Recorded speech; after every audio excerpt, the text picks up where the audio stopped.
মাদুরোর মতো পরিণতি খামেনির কেন হবে না? তাত্ত্বিকভাবে দেখলে আয়াতুল্লাহ খামেনির পরিণতিও নিকোলাস মাদুরোর মতো হতে পারে, এমন ধারণা কৌশলগত মহলে অমূলক নয়। আধুনিক গোয়েন্দা সক্ষমতা, স্যাটেলাইট নজরদারি এবং স্পেশাল অপারেশন ইউনিটের দক্ষতা বিবেচনায় নিলে খামেনির লোকেশন শনাক্ত করে 1 ঘন্টার মধ্যেই লক্ষ্যভিত্তিক মিশন চালানো প্রযুক্তিগতভাবে অসম্ভব নয়। ভেনেজুয়েলায় যা করা হয়েছে সেই মডেলটি কাগজে কলমে ইরানের ক্ষেত্রেও প্রয়োগযোগ্য। কিন্তু এখানেই আসে মৌলিক পার্থক্য।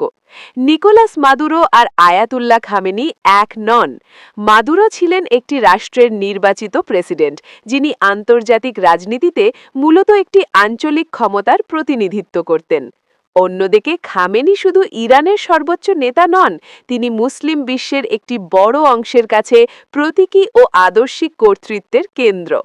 এই কারণেই খামেনিকে ক্যাপচার করার ধারণা শুধু একটি সামরিক অভিযান নয়, এটি সরাসরি সভ্যতাগত সংঘাতের দরজা খুলে দেবে। মাদুরোকে গ্রেফতারের ঘটনায় লাতিন আমেরিকায় রাজনৈতিক প্রতিক্রিয়া হয়েছে, কূটনৈতিক উত্তেজনা তৈরি হয়েছে, কিন্তু তা বৈশ্বিক যুদ্ধের দিকে গড়ায়নি। খামেনির ক্ষেত্রে সেই সমীকরণ সম্পূর্ণ ভিন্ন। তাকে গ্রেফতার করা মানে শুধু একটি রাষ্ট্র ক্ষমতায় আঘাত নয়, বরং মুসলিম বিশ্বের সম্মিলিত আবেগ ও পরিচয়ের ওপর আঘাত। এখানেই যুক্তরাষ্ট্রের সবচেয়ে বড় সমস্যা।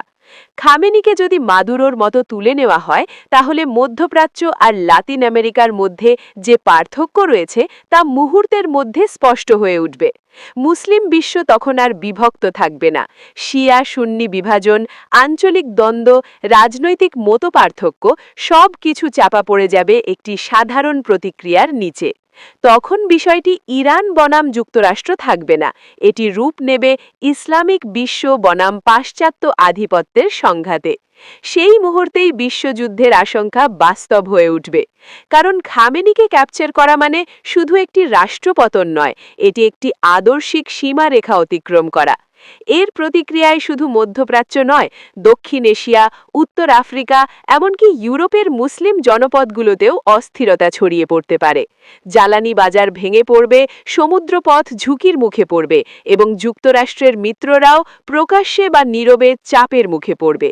এই কারণেই খামেনির বিরুদ্ধে মাদুরো মডেল প্রয়োগ করা যতটা সহজ মনে হয়, বাস্তবে তা ততটাই বিপজ্জনক। খামেনিকে ছোঁয়া মানে একটি রাষ্ট্রকে নয়, একটি বিশ্বের স্নায়ুতে হাত দেওয়া। এবং ইতিহাস বলে, যখন কোনো পরাশক্তি সেই স্নায়ুতে চাপ দেয়, তখন তা আর সীমিত সংঘাতে থামে না, সেই মুহূর্তেই বিশ্বযুদ্ধের ঘড়ি শব্দ করতে শুরু করে।